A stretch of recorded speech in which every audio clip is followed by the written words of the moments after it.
बहादुर साथियों, पूर्वांचल विद्युत वितरण निगम के निजीकरण के विरोध में विद्युत कर्मचारी संयुक्त संघर्ष समिति का बहुत ही सफलतापूर्वक शांतिपूर्ण ढंग से आंदोलन चल रहा है। 5 अक्टूबर से पूरे दिन का कार्य बहिष्कार है।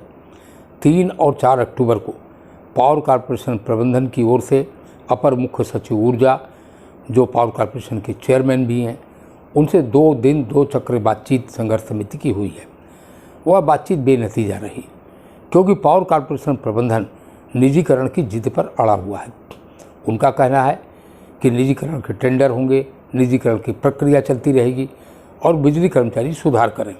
अगर सुधार होता है तो बाद में उस पर विचार किया जाएगा, लेकिन निजीकरण की प्रक्रिया और निजीकरण के टेंडर रोकने के लिए वह तैयार नहीं है।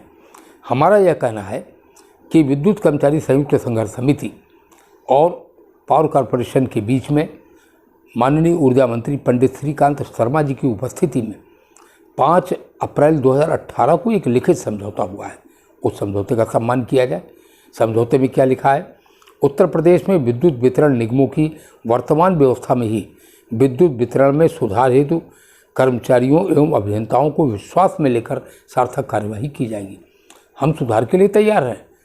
हमने सुधार के कई प्रस्ताव भी दिए हैं, लेकिन 2 साल में प्रबंधन ने एक बार भी सुधार पर बिजली कर्मचारियों से बातचीत करने का न समय निकाला, न बातचीत करना उपयुक्त समझा। लेकिन इस समझौते का सम्मान होना चाहिए जिसमें लिखा है विद्युत वितरण निगमों की वर्तमान व्यवस्था में ही। तो वर्तमान व्यवस्था में सुधार कीजिए। इसमें निजीकरण की बात कहाँ से आ गई? और आगे और स्पष्ट करके समझौते में लिखा है कर्मचारियों एवं अभियंताओं को विश्वास में लिए बिना उत्तर प्रदेश में किसी भी स्थान पर कोई निजीकरण नहीं किया जाएगा। तो साथियों, मैं यह बात कहना चाहता हूं कि पावर कॉरपोरेशन प्रबंधन का रवैया हठवादी रवैया है। वह माननीय ऊर्जा मंत्री के साथ हुए समझौते का भी सम्मान नहीं करना चाहते। ऐसे में टकराव बढ़ रहा है।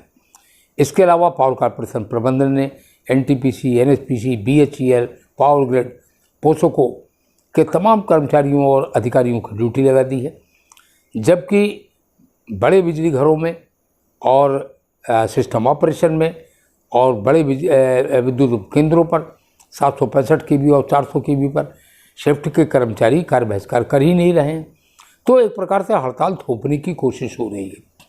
मेरा विद्युत कर्मचारी संयुक्त संघर्ष समिति का जो निर्णय है उसके अनुसार आपसे अपील है, कल 5 अक्टूबर को शांतिपूर्ण ढंग से हम कार्य बहिष्कार करेंगे।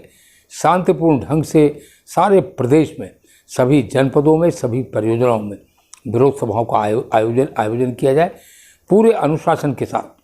और यह भी हम लोगों का निर्णय है कि अगर किसी अस्पताल में पेयजल में इस प्रकार की बिजली आपूर्ति बाधित होती है तो आम जनता को तकलीफ ना हो, अस्पताल में कोई तकलीफ ना हो, उस बिजली आपूर्ति को हम लोग बहाल करेंगे। पेयजल की बिजली आपूर्ति बहाल की जाएगी, उसको मेंटेन किया जाएगा। अस्पतालों की बिजली आपूर्ति मेंटेन की जाएगी। यह हमारा ध्यानाकर्षण कार्यक्रम है। हमें अपनी एकता का प्रदर्शन करना है।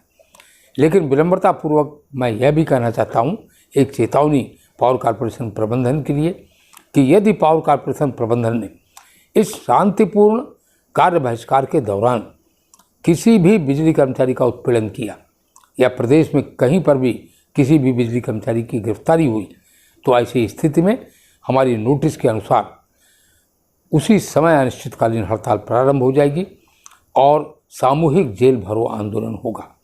28 सितंबर को यह पावर कॉरपोरेशन की नासमझी के कारण से हो चुका है, जब लगभग 3000 बिजली कर्मियों ने स्वेच्छा से अपनी गिरफ्तारी दी थी। मैं नहीं चाहता कि अनावश्यक तौर पर ऊर्जा क्षेत्र में टकराव हो, लेकिन पावर कॉरपोरेशन की जिद के कारण, हठवादिता के कारण यह टकराव की स्थिति बनी हुई है। आज एक बार पुनः मैं उत्तर प्रदेश के मुख्यमंत्री माननीय योगी आदित्यनाथ जी, उत्तर प्रदेश के ऊर्जा मंत्री माननीय पंडित श्रीकांत शर्मा जी से पुनः अपील करता हूं कि बिजली कर्मी सुधार करने के लिए तैयार हैं, लेकिन निजीकरण की शर्त पर नहीं, निजीकरण हटाया जाना चाहिए। ऊर्जा मंत्री जी के साथ हुए समझौते का सम्मान होना चाहिए और बिजली कर्मियों को विश्वास में लेकर सुधार के कार्यक्रम बनाए जाए। इसलिए मेरी अपील है माननीय मुख्यमंत्री जी से, माननीय ऊर्जा मंत्री जी से कि वह हस्तक्षेप करें जिससे यह टकराव का वातावरण टल सके। बिजली कर्मचारी निजीकरण बर्दाश्त नहीं करेंगे, लेकिन बिजली कर्मचारी सुधार के लिए संकल्पबद्ध हैं। इसी के साथ हम अपने कार्यक्रम में आगे बढ़ेंगे। इनकलाब जिंदाबाद जिंदाबाद जिंदाबाद।